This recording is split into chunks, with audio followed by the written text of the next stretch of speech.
Hi hello friends, இந்த வீடியோவில் ஒரு சிம்பிளான காலிஃப்ளவர் கிரேவி தான் பண்ண போகிறோம். இது சாதம் சப்பாத்திக்கெலாம் ஒரு சூப்பரான சைட் டிஷ்ஷாக இருக்கும். ஸோ இது எப்படி பண்ணுறதுன்னு தான் இந்த வீடியோவில் பார்க்க போகிறோம். ஸோ வாங்க வீடியோக்குள்ளே போகலாம்.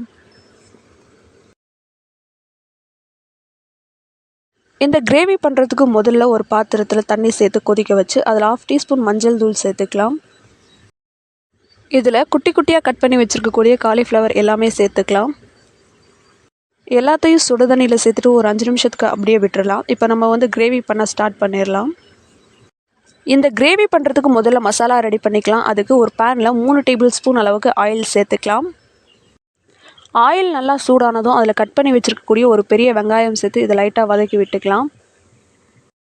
வெங்காயம் வதங்கினதும் ஒரு பெரிய துண்டு இஞ்சியை தோல் நீக்கிட்டு 5-6 துண்டுகளாக கட் பண்ணி வச்சுருக்கேன். அதை இதோடு சேர்த்து வதக்கிக்கலாம். அடுத்ததாக இதில் ஒரு 10லேருந்து 15 பல் பூண்டு தோல் நீக்கிட்டு அதையும் இதோடு சேர்த்து வதக்கிக்கலாம். அடுத்ததாக இதில் 2 பச்சை மிளகா சேர்த்து அதையும் நல்லா வதக்கிக்கலாம். அடுத்து ஒரு பெரிய தக்காளியை குட்டி குட்டி பீஸாக கட் பண்ணி வச்சுருக்கேன். அதை இதோடு சேர்த்துக்கலாம். தக்காளி சேர்த்துட்டு எல்லாத்தையும் நல்லா ஒரு முறை வதக்கி விட்டுக்கலாம்.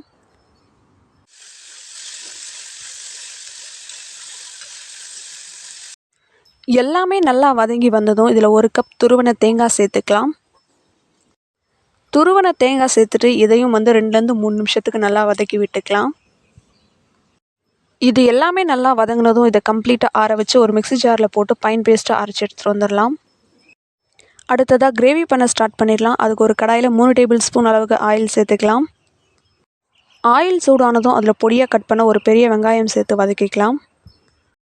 வெங்காயம் வதங்கினதும் அதில் 1 கொத்து கருவேப்பிலை சேர்த்துக்கலாம். இப்போ இதில் 5 நிமிஷத்துக்கு முன்னாடி சுடுதண்ணியில் போட்டு வச்சுருந்த காலிஃப்ளவரை தண்ணியை மட்டும் வடிகட்டிட்டு காலிஃப்ளவரை இதோடு சேர்த்துக்கலாம்.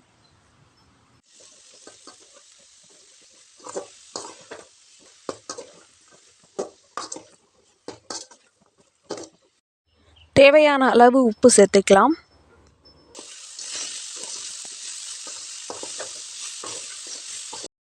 இதில் அரைச்சி வச்ச மசாலா சேர்த்துக்கலாம்.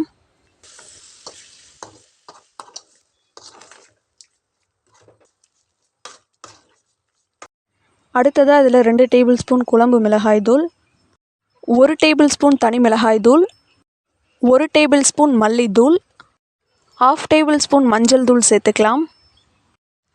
இது எல்லாத்தையும் சேர்த்துட்டு நல்லா ஒரு முறை கலந்து விட்டுறலாம்.